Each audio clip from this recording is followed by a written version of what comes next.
What's up, everybody? I'm alone. Hello, everyone. How's everyone doing this morning? Welcome to the Monday Morning Super Show. Yay, Monday Morning Super Show. Oh, and thank you for the subs. Can people see me? Can you all hear me? My monitor thingy's not working great. I don't know why. It's being a jerk. What a day. Anyway, it's very quiet in this place. It's weird being by myself. I'm so lonely. Anyway, okay. I'm on the quiet side. So we're gonna crank it up just a smidge. Let's see if that works. Do. Anyway, watch out for demons. There's no demons. Although a bunch of stuff did arrive this morning. I got here because the freight guys came and they delivered gashapon machines and they couldn't get the pallets in, so they had to unpack the entire thing and drop it in the back. And then what else happened? Oh, and then FedEx showed up with all the gashapons and the stuff and tokens and things. And then apparently UPS showed up when I wasn't looking and dropped some stuff off from MagX. So there's just a bunch of stuff in the thing. Hang on, let's see here. Looking for one thing. Let's see if I can crank this up just a little bit. Do.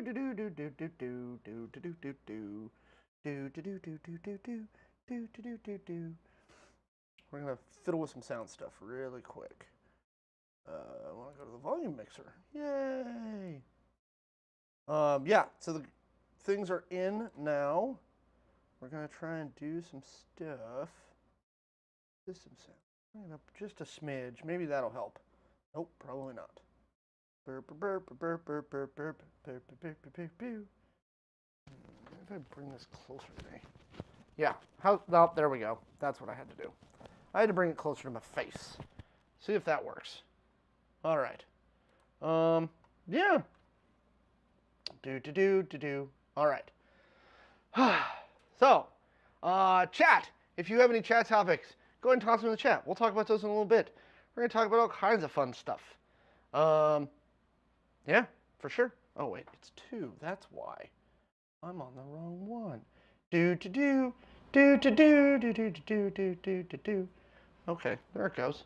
Now it's being a little bit louder. A little bit louder. That's better. Okay. I think I fixed it. Yay! So what are we talking about today, Brain? We're talking about all kinds of stuff today. Why am I hearing myself? It's so weird. One of these is being loud. Oh, well. Anyway. So loud. Okay, we'll turn it down a little bit. Turn it down just a little bit. Just a little bit. Do. All right. You're very orange. I'm just, I don't know. I had to fix the lighting without anybody here because I'm not on the other side of it now.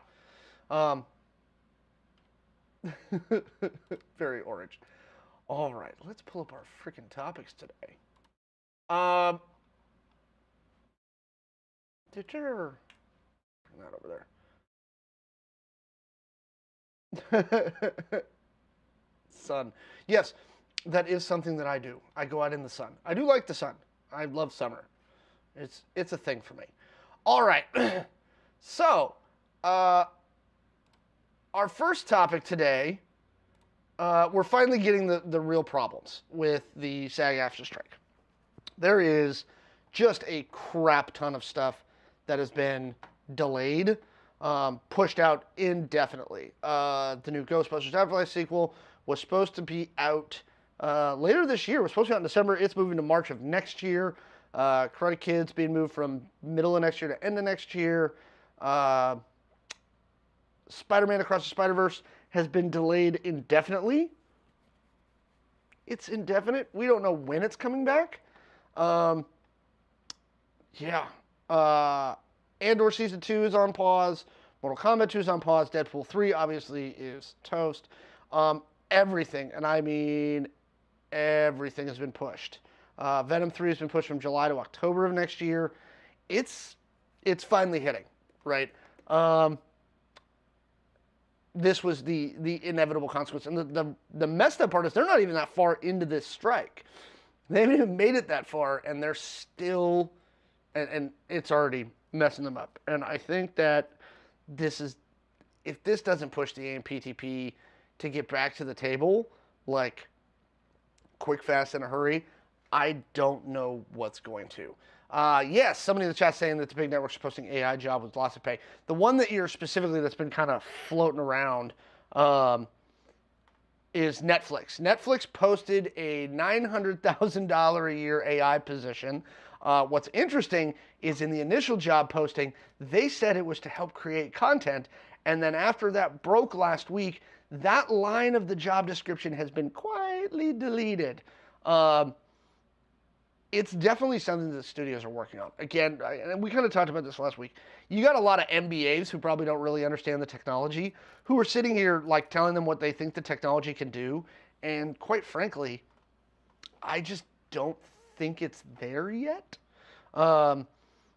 I've fiddled around with ChatGPT and most of the other AI thingies, and while they can generate stuff, they're not generating it well. It's not doing a great job. I looked at the Black Mirror episode and saw a roadmap. That's probably pretty close to the truth. I don't know what they think they're going to do here. It's really bad.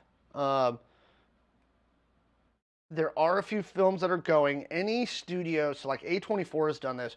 A24 has done a thing where they've said, we will meet the SAG demands completely for these particular projects so they can get waivers. And that's what they're doing. They are pushing it that direction. Yeah, it's really, really bad.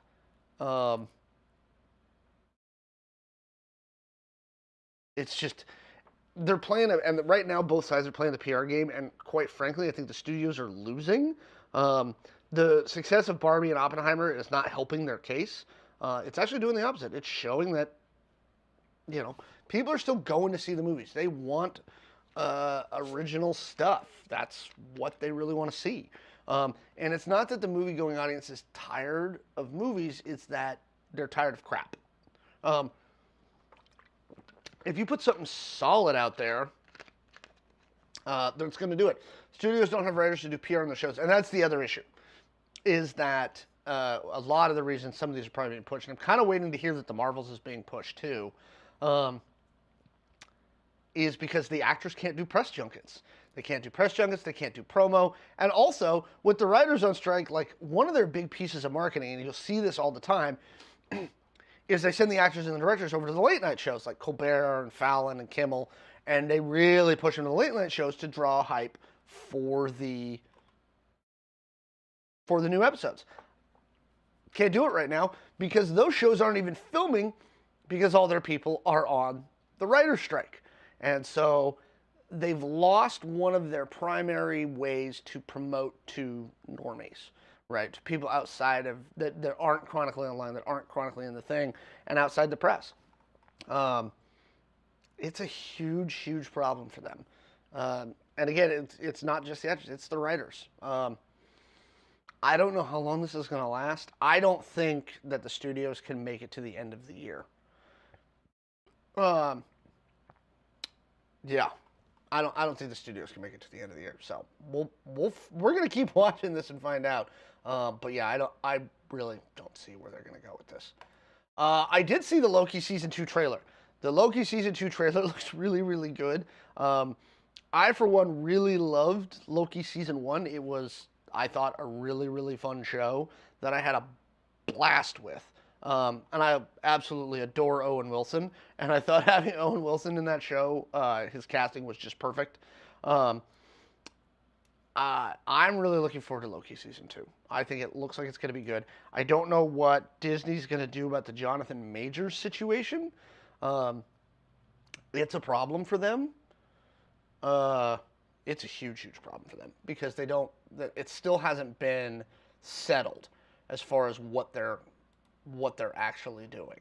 Loki and WandaVision were very good. Loki and WandaVision were both excellent shows.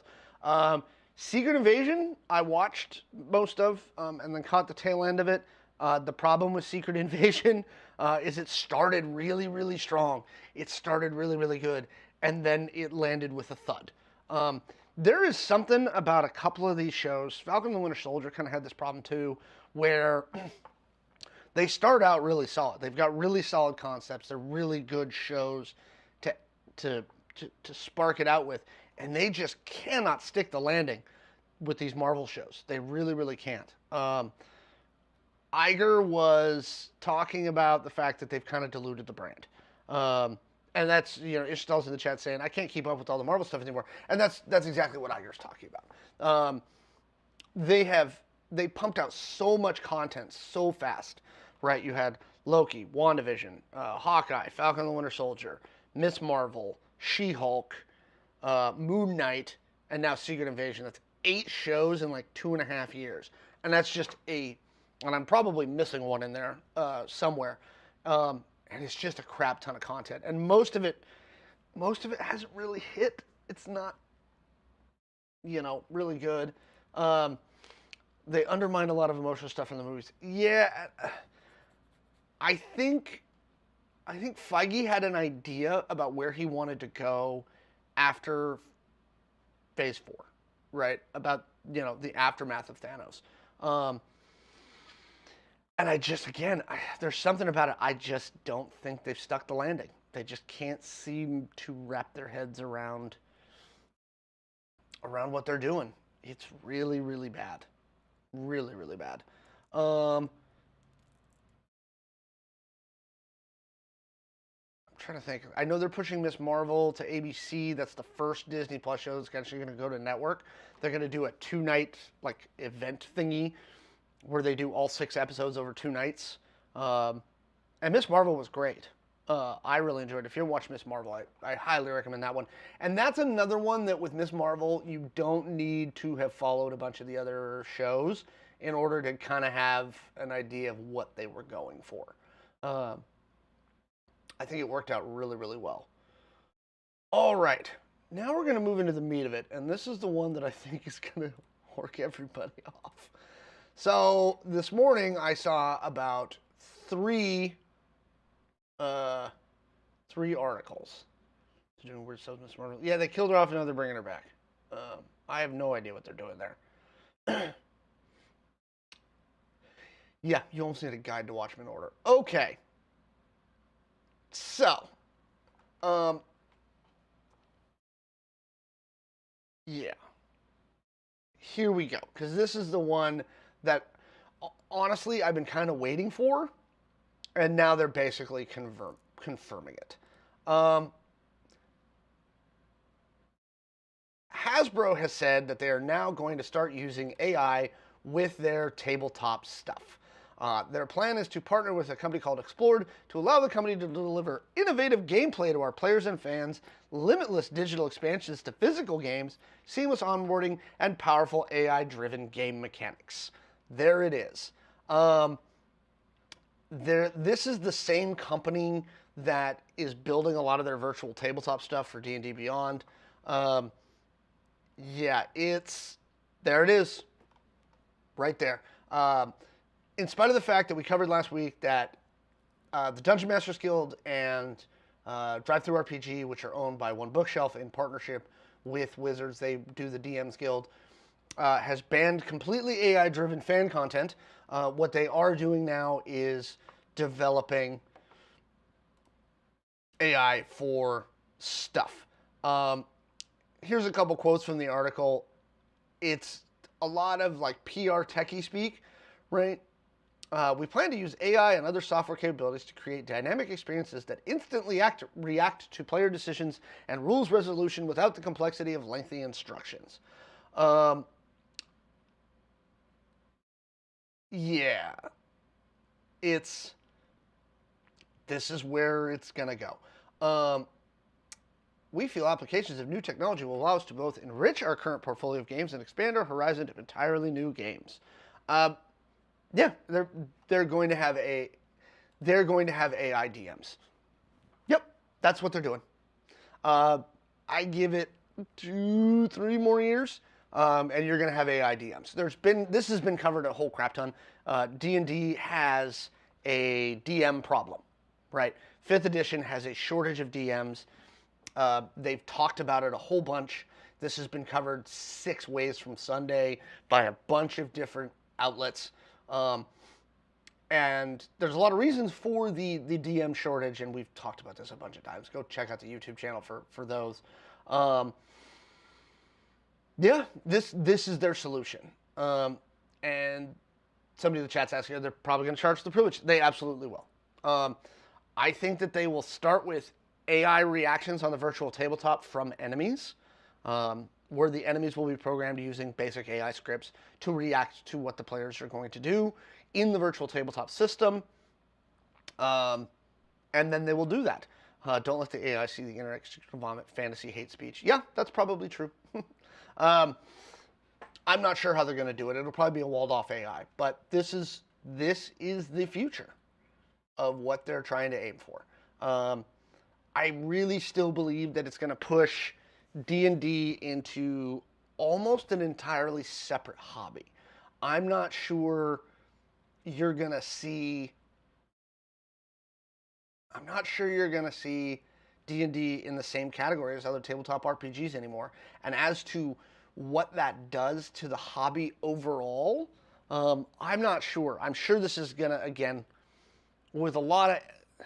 You're going to see a lot of the same camps pop out, right?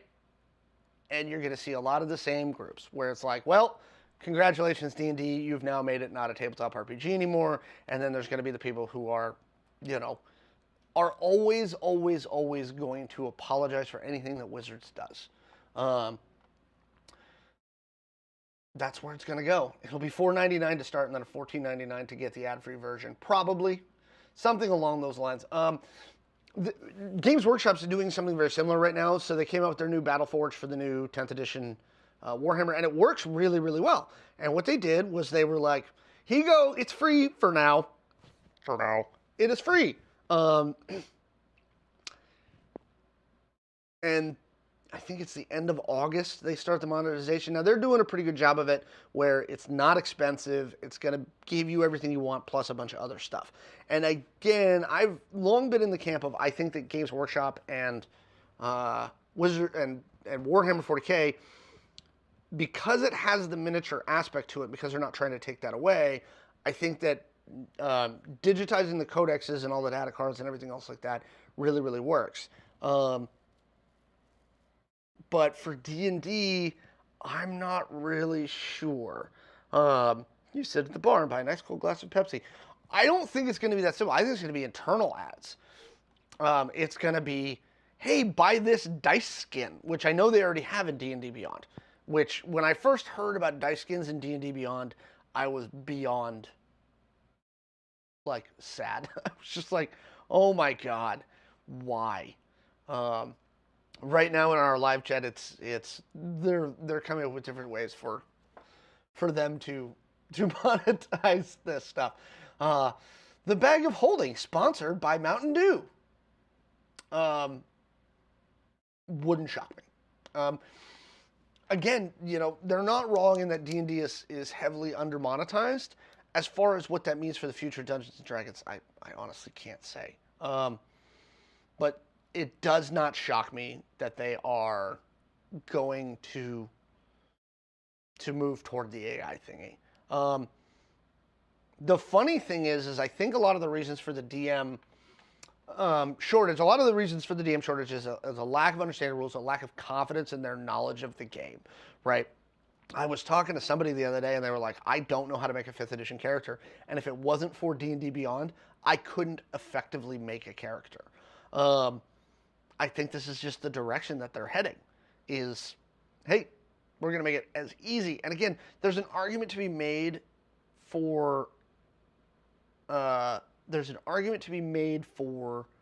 accessibility in this stuff and things like that, but it is causing their DM problem. And again, they may be able to fix it with AI. Now, you don't have to be the DM. Now you don't have anybody complaining about being the forever DM anymore, because the computer provided to you by Wizards of the Coast for $12.99 a month is now your new DM forever, right? And you can just buy the latest modules. And it's basically just a multiplayer video game. Did I cover this? I had to step away. Video about drive-through dumping a ton of games. Yep, and we're uploading that one to YouTube. It should be coming out here in the next couple of days. Drive-through is, they're not dumping, they're prohibiting the use of completely AI-generated content for this. The AI stuff with online board makes it a co-op video game. That's basically kind of how I see it. And again, this is why I think that the theory is, in the future, you already see this with Warhammer. If you go to GW's websites, it's the Warhammer hobby. It's not tabletop miniatures. It's that stuff, right? It's the Warhammer hobby. And I think the D&D is probably going in this general direction.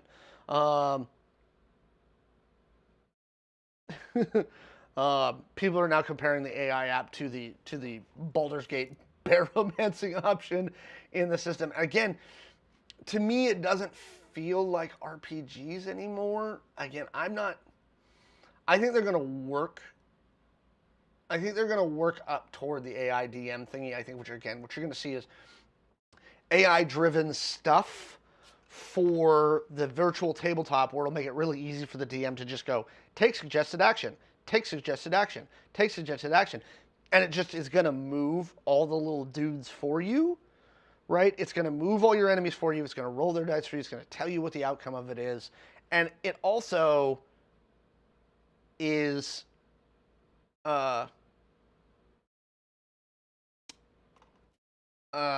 it also takes a lot of it off the DM, because like the DM is like, I didn't tell it to do that. The AI machine told it to attack you and kill you. That's the direction that they're going.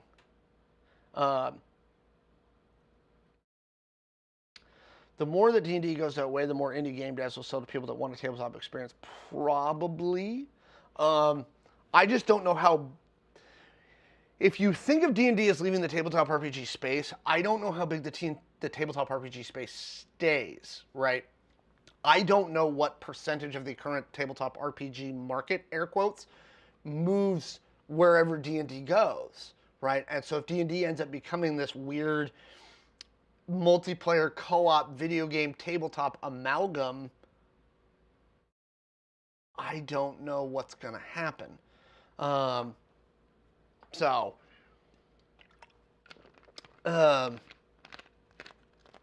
Yeah, I don't know how many people, again, leave tabletop RPGs, in air quotes, if this all goes down.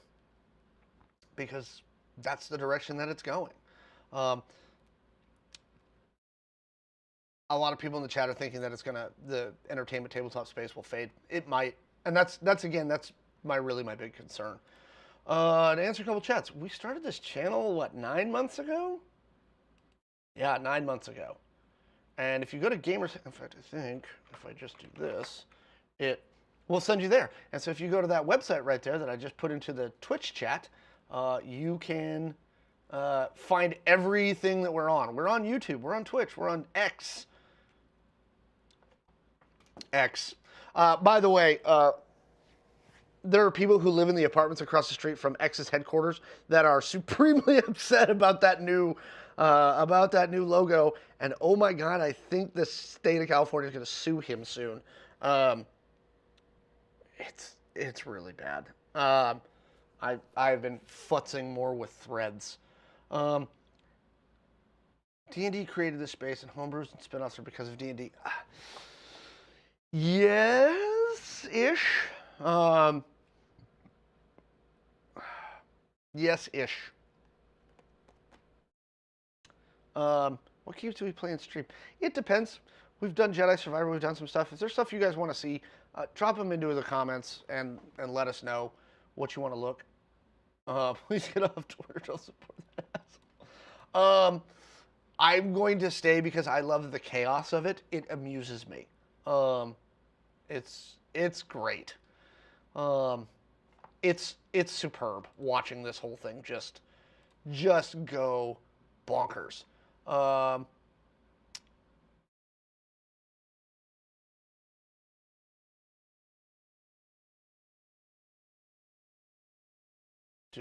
Maybe. I might mute you if you're not nice. Who are you? You created your account 11 days ago. I'm going to leave you for a minute. All right, chat. What kind of topics do you guys want to talk about today? That's pretty much what I've got. It's been it's been slowed again. A lot of the entertainment news is dead because there's just nothing happening right now because everything's shut down.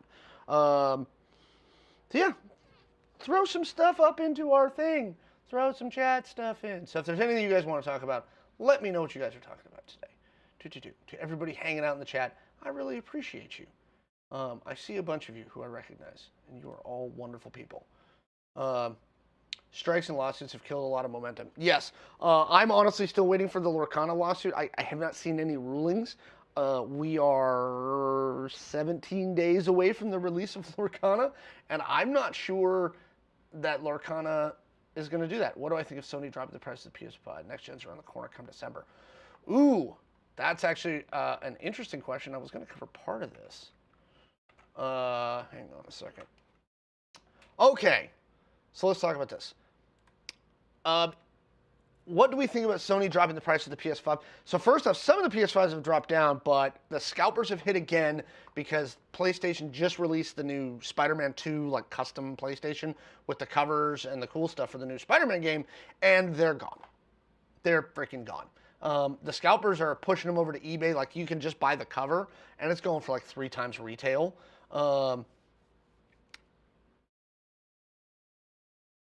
It's getting really, really bad for PlayStation. As far as next gens around the corner, we're not out of this cycle yet. The Series X and the PS5, have not been out long enough for this. I mean, we're getting close to where you would normally see PlayStation release like a PS5 Pro or a Pro version of all of them. I really think that what's going to end up happening is you're going to see these ones hang out for a little while longer. You might see Pro versions come out next year, and the only reason I say that is there was an article this morning that the Switch replacement, whatever it's going to be, will be handheld, and that they're aiming for a late 2024 release. So Q3, Q4 of 2024 is when the next Nintendo Switch is going to drop. No, I don't think the next gen's around the corner. And here's the thing: if we were going to get next gen consoles this year, they would have already been announced. Typically, when we get next gen consoles, if they're going to release them for the holiday season, they announce them in May or June, and that's to start building hype and get everybody ready to start budgeting for that in your thing. So no, I honestly don't believe, and with the delays in production on stuff with COVID and with the shortages in semiconductors, I don't think we're going to get consoles. I don't think we're going to get consoles this year. Again, the Nintendo Switch is reported to be coming out sometime in the latter half of next year, which tells me they're probably pretty close to being done with it. It's supposed to be handheld. It's supposed to take some of the same cartridges. I think it will be backwards compatible with. It will be backwards compatible with. What's it called? Switch games.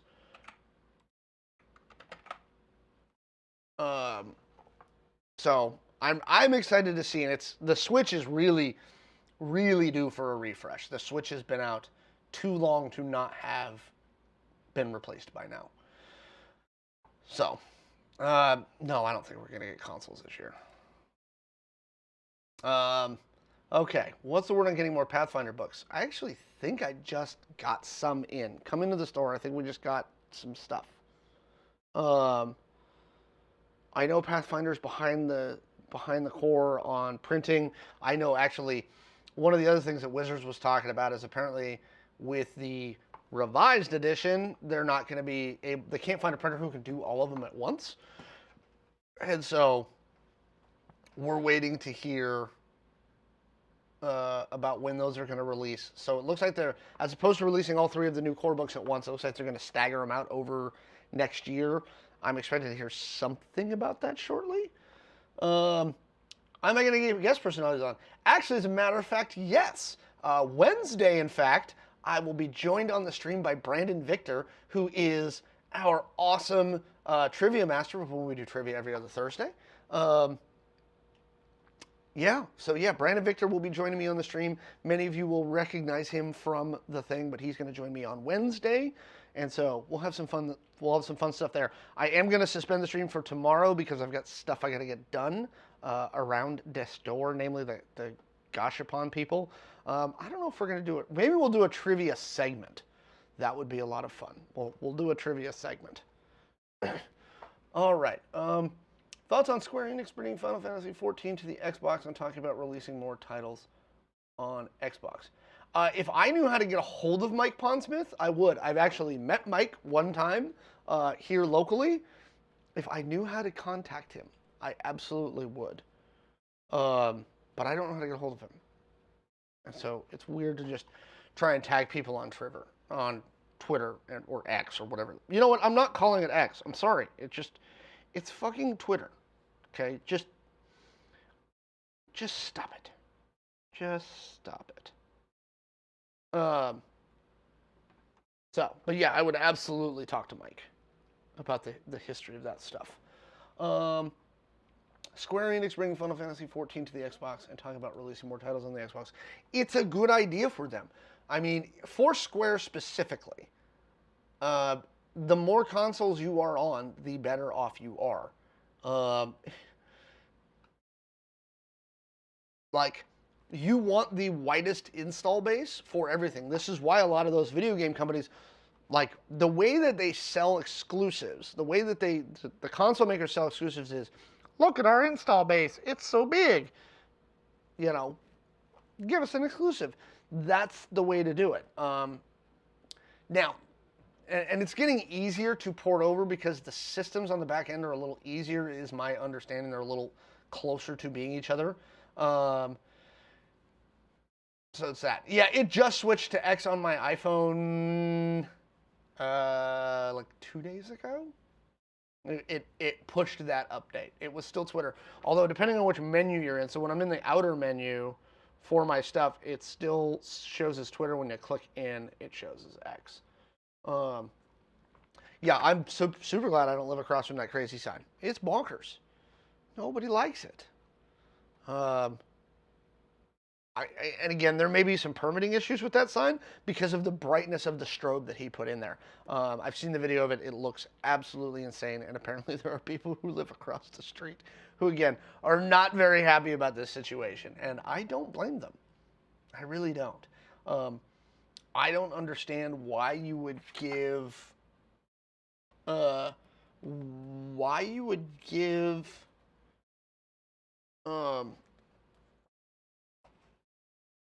up that kind of stuff. Gamer X. I'm not.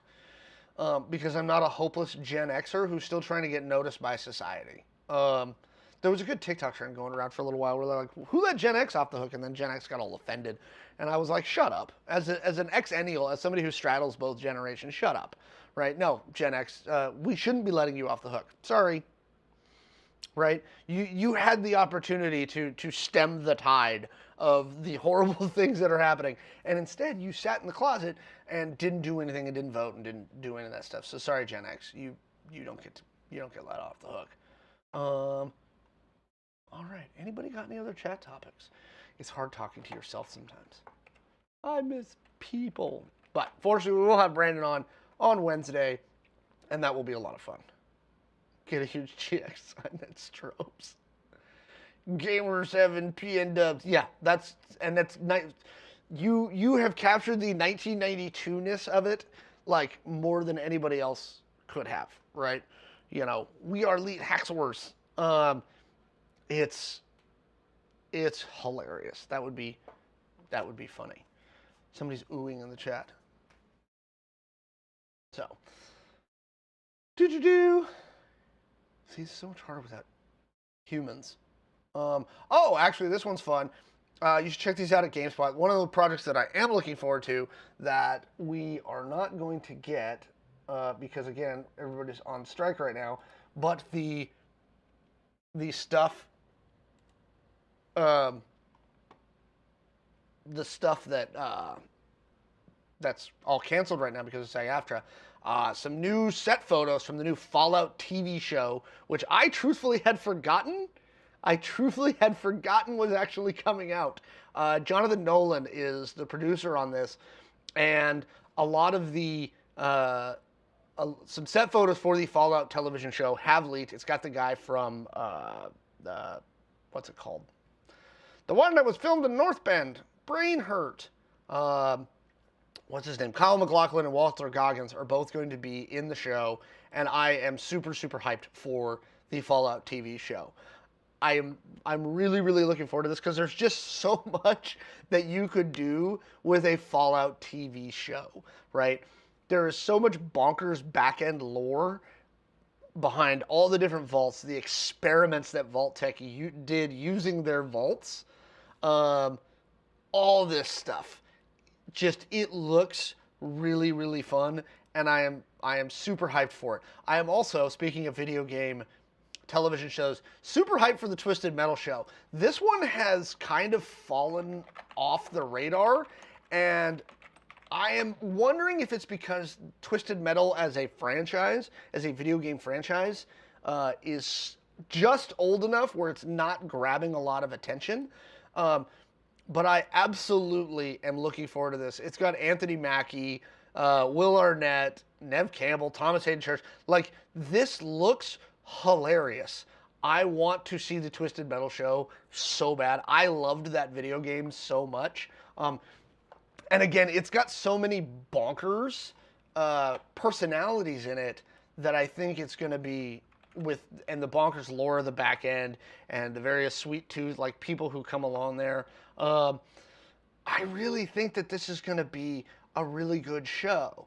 And I think that Last of Us really showed that if you respect the source material and you like what you're writing about, a video game TV show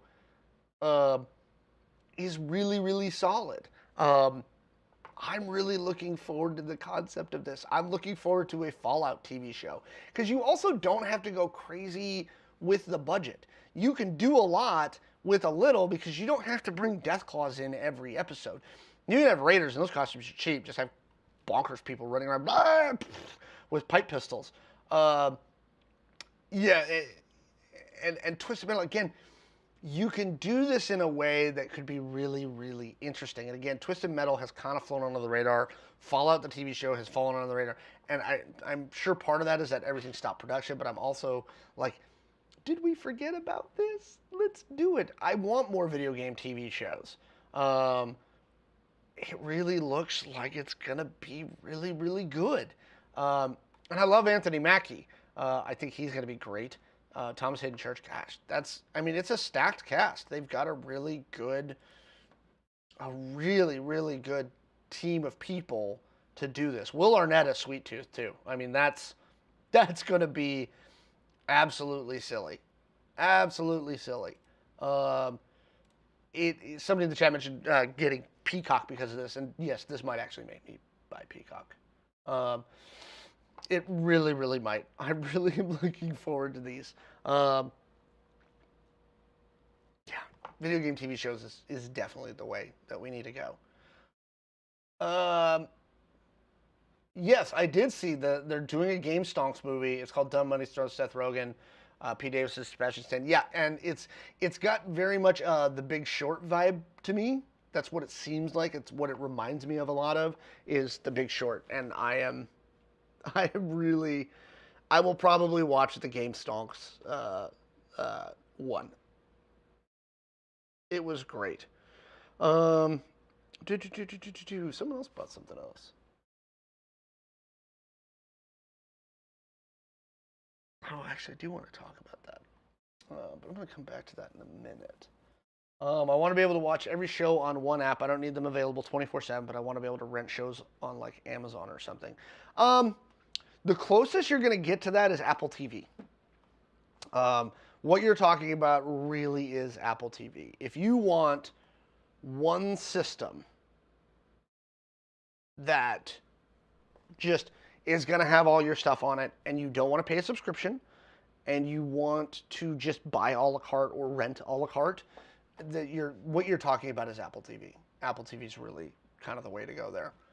Hulu is pretty good.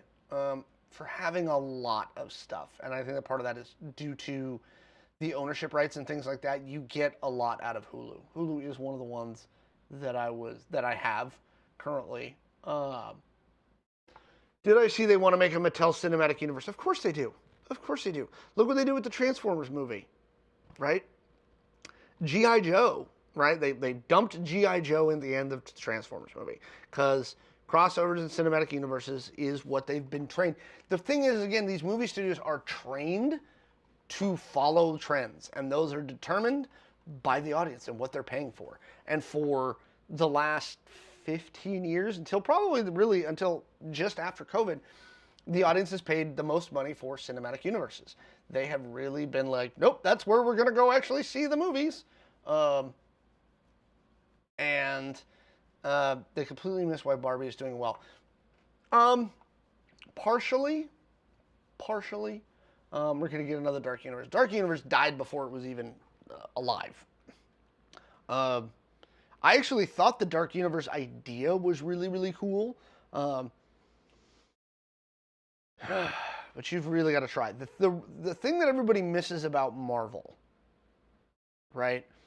The thing that everybody missed about Marvel was they tossed in that Nick Fury thing at the end of Iron Man 1 as a joke, right? They weren't intending to set up a cinematic universe.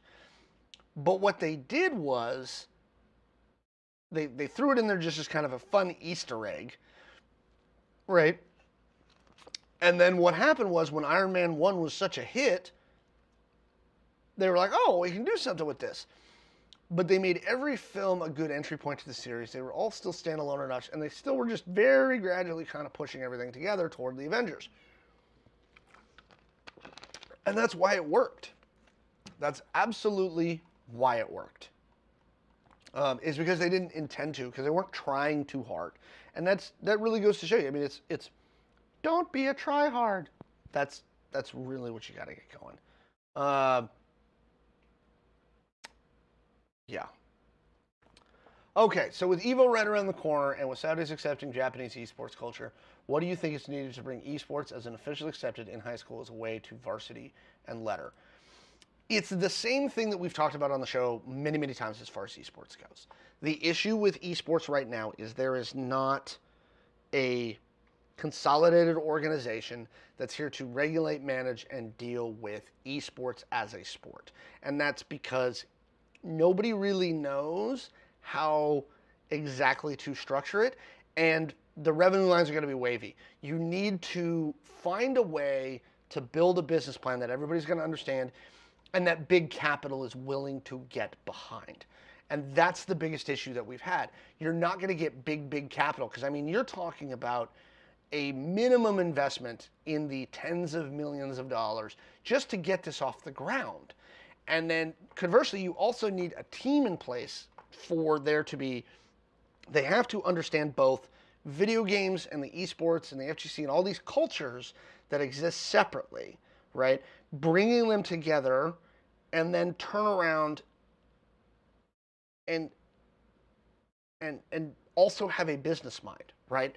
The issue is you tend to have one or the other, but not both. You either have MBAs out of video game companies or MBAs of this type who don't really understand gaming culture, right? Who don't understand the competitors and the people who are actually willing to watch this and do it, right?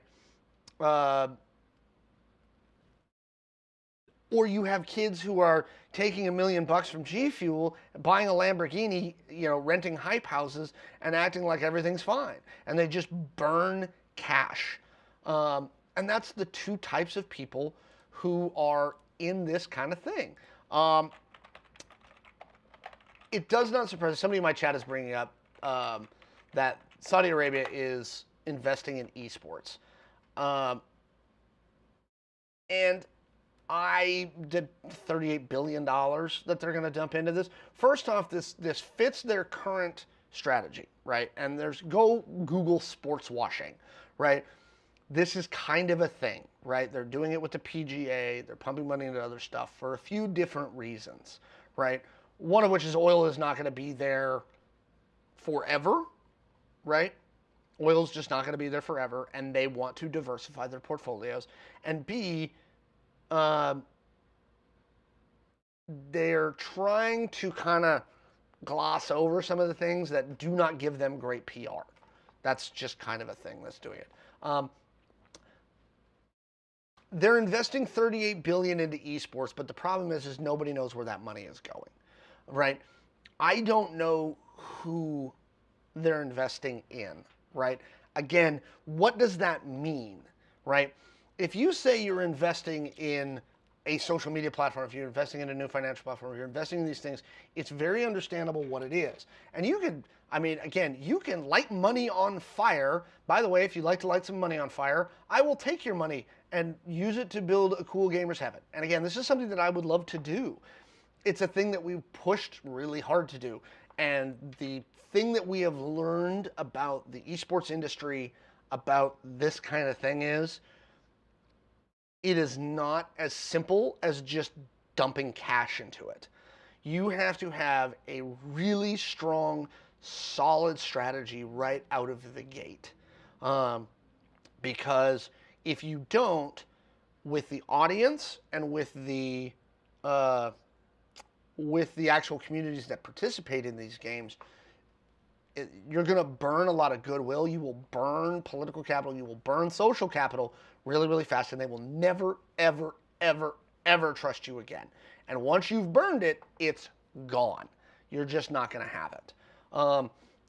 Until there is a legitimate league, right? You have to structure it.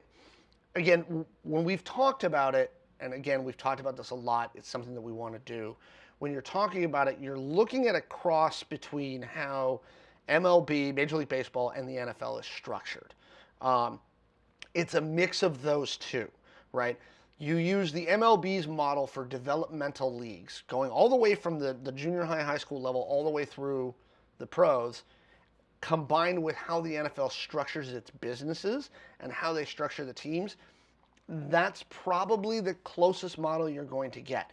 Also, the NFL's media apparatus, which is, in sports, the strongest media apparatus on the planet. It just is.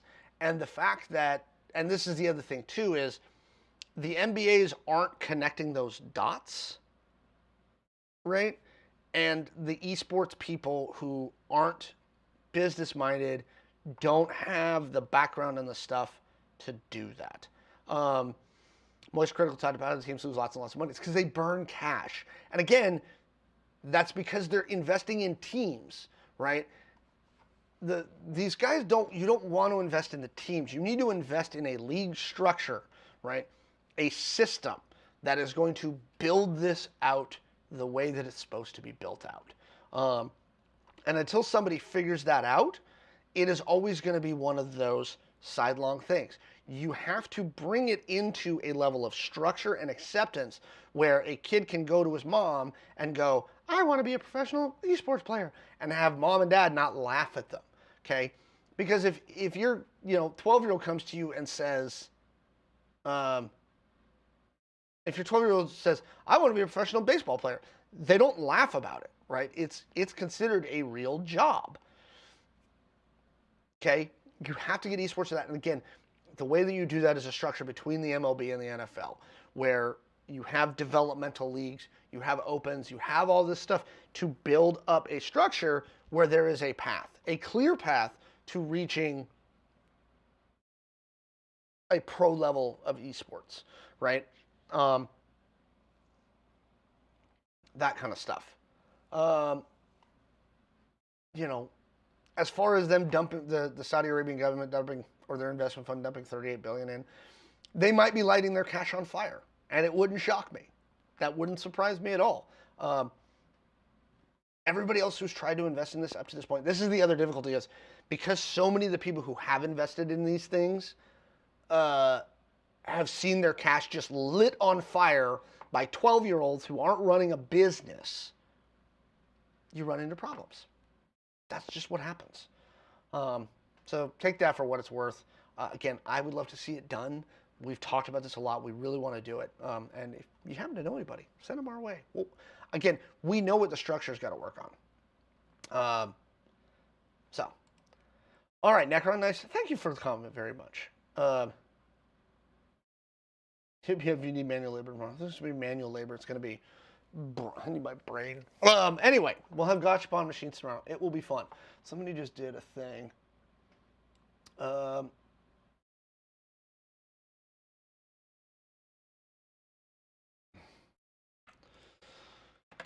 Okay. Thank you for the comment about solo streaming. It's fun. We're having a good time. We're just have a good time. I don't know if I need later. I'm working through stuff this week. More to follow. I need to hire people. It's gonna be. This is actually gonna be. Thank you very much, Necron. Thank you for the biddies. This is gonna be an interesting month. We are chock full of bloody releases. We have Commander Masters, Pokemon, and Lorcana in 3 consecutive weeks. They're just jump, right down the line. I got a bunch of Weiss stuff. We have a bunch of Weiss tournaments. You may be hearing something from us on Extra Life this month. I'm going to see if those people end up reaching out to us. They better do so shortly so I can book the spaces. Yeah. It's fun. There's a lot coming down the pipe this month. August is chock-a-block full. I'm also going to get some more information because apparently we have a G Fuel Viz Media partnered Naruto viewing party thing that's happening in the early part of September, so I got to get some more information on that. Any word on the Lorcana stuff? They're proceeding like they're going to release it. I have not seen any headlines that tell me that there's been any... let me see what the latest on that. Let's see. There's been nothing in 12 days. So, freaking...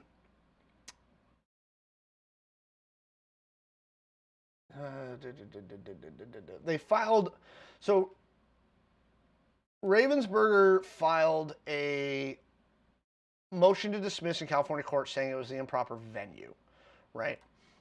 Which is just it's a tactic to get them to delay the thing, because if they dismiss it because of improper venue, then great, now we gotta start over. I haven't seen anything about whether they've pushed a TRO. Again, there's nothing in the last 12 days on Lorcana. I'm not sure if Lorcana... The judge who's been assigned that case really needs to start making some rulings here shortly.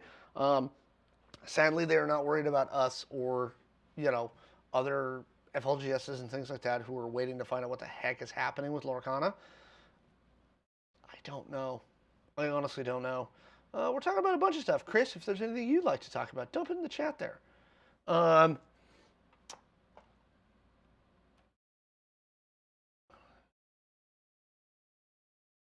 on, I'm reading a thing really quick. Okay. What the heck? We'll record this one. Activision announced that COD servers were infiltrated via PS5s and injected malware into servers affecting game accounts across space. What happens with hackers using AI to find exploits through other means? How will this shape indie game designers that don't have the capital to protect themselves against exploits? So part of this, the first part of this answer is, this is why you see on the indie level, right? On the base indie level, most of these guys don't mess with multiplayer, right? Or if they do, they're small enough where they don't, there's just, it doesn't rise to the level of importance where anybody's going to bother trying to exploit it, right? That's basically where indie designers are, is we want to fly under the radar and basically not make ourselves a target until such a time as we can't, until we have the money to protect ourselves. People, this is not new news. Unfortunately, the stuff with hackers this is not new news. These guys are going to keep doing stuff, and every time the game companies or anybody else builds a better mousetrap, they find a way to build a better mouse, right? It's literally a holding action. There's literally whole conventions built around this concept. Black Hat and what's the other one that's down in Vegas? Black Hat and one of the other ones. These are the ones that they do. So, what did I put in the one? Yeah, I don't know. I honestly don't know. I don't know what they're going to do. DEF CON, thank you, Tamadachi. Yes, Black Hat and DEF CON are the two conventions where this is just a thing, right? Like, legit, it's just a thing that's just going to keep happening. Again, most of the indie guys I know, they're literally out there basically being like, we're so far under the radar that nobody gives a crap about us, right? They're not going to bother hitting our system because why? Right? We're tiny, you know. Who will I romance in Baldur's Gate 3? I'll be honest, I'm not 100% convinced I'm going to play Baldur's Gate 3. I have literally been debating it. Yeah.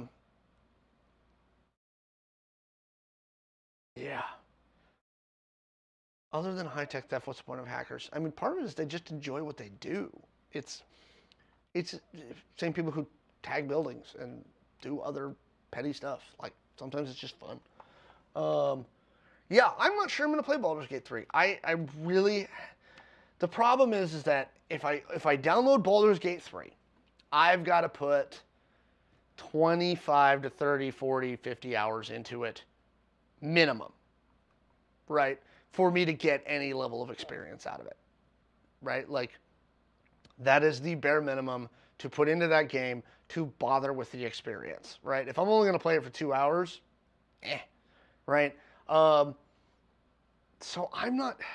Again, Starfield is the next game that I'm looking forward to, and that's the other thing, too, is can I grind through enough of Baldur's Gate with everything else that I've got going on in the, like, 30-ish days that I've got between when BG3 and when Starfield comes out to bother? Because Starfield's really the one that I'm looking forward to. And, you know, stuff like that. Hackers are just juvenile assholes. Like any other kind of criminal, some of them are just juvenile assholes. Yeah. Yes. I won't do it on stream, but I'll tell you a story sometime about hacking stuff in the 90s. Yeah, a lot of them are just juvenile jerks with too much time in their hands. You know. That's a thing. But there's no bear scene in Starfield. Again, I can live without the bear scene. Like, it doesn't... Like, again, I understood why everybody went, oh my gosh, right? You can romance a bear. Like, I get it, but I'm also like, about it. Hang on a second. Look at somebody had something else in here too.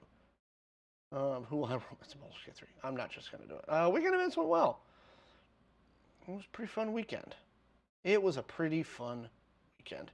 There's no bear scenes. That still cracks me up.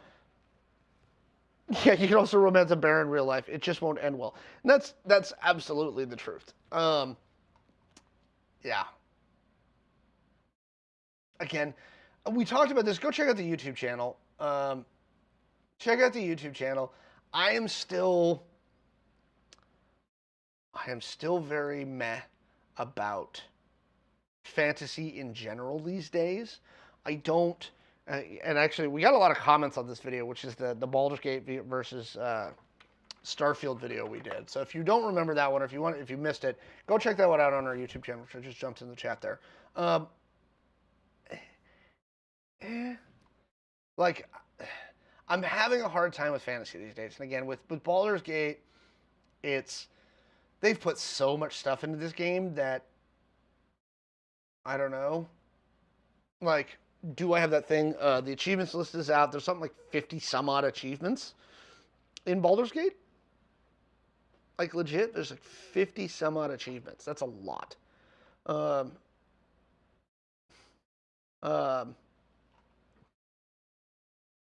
that's at launch. And that's not counting secret achievements, right? Like, who the heck knows how many achievements are there? Again, this strikes me as one of the games that's, I don't know. I really don't know if I'm even going to bother with Baldur's Gate. It's tough to say. I don't know. What does the chat think? Should I play Baldur's Gate 3? Will Baldur's Gate 3 be on Game Pass? I don't think so. I can almost I can almost definitively say no. Um, hang on, let's double check.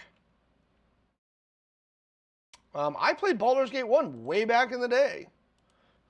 Is Baldur's Gate 3 on Game Pass? No.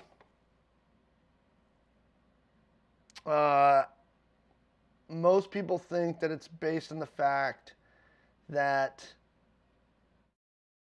it's not coming to Xbox at launch.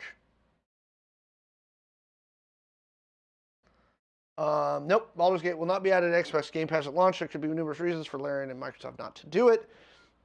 Most likely because Baldur's Gate 3 isn't releasing for Xbox consoles anytime soon. It's releasing for PC on August 3rd, and the PS5 version will be released on September 6th.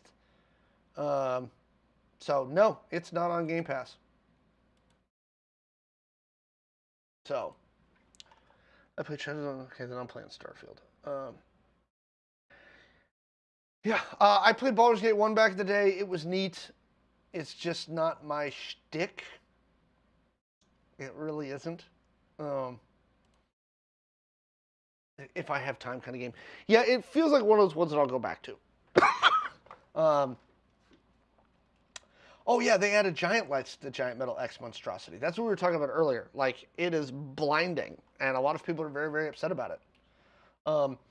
It's another thing that's been discussed a lot the last few days. Is there are a lot of people in the tabletop, especially the indie tabletop space, who are worried about the death of Twitter because after Google kind of did their thing, Twitter became kind of the space, the connecting space for indie tabletop, and right now it's bad.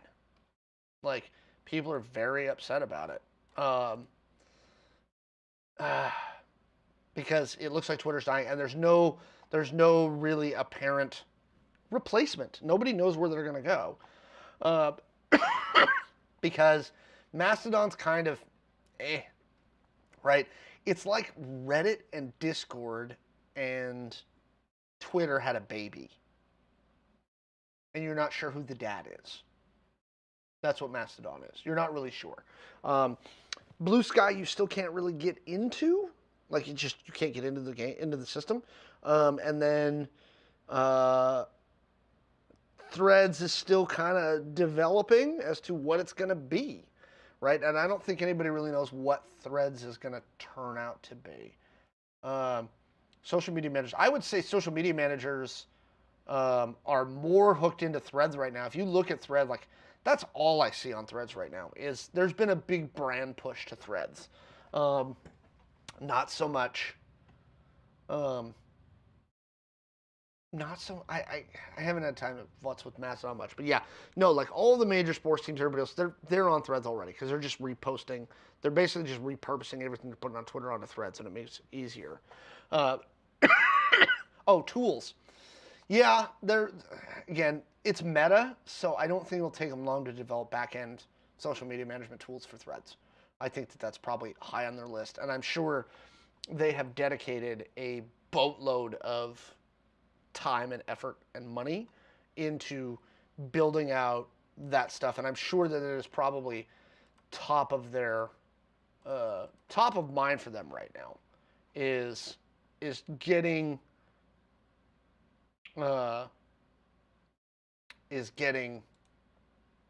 that stuff fixed so that Threads becomes really, really usable for brands. I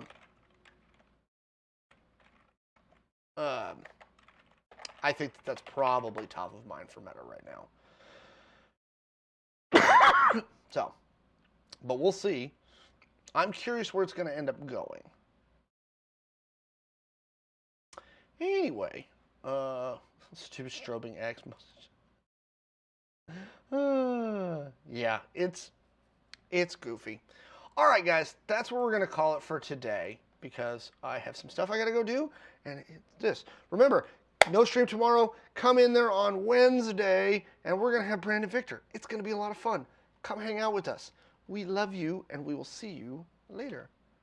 Bye-bye. I actually need to fix something. Hang on really quick. Do do do do do do do do do do do. We love you. Bye.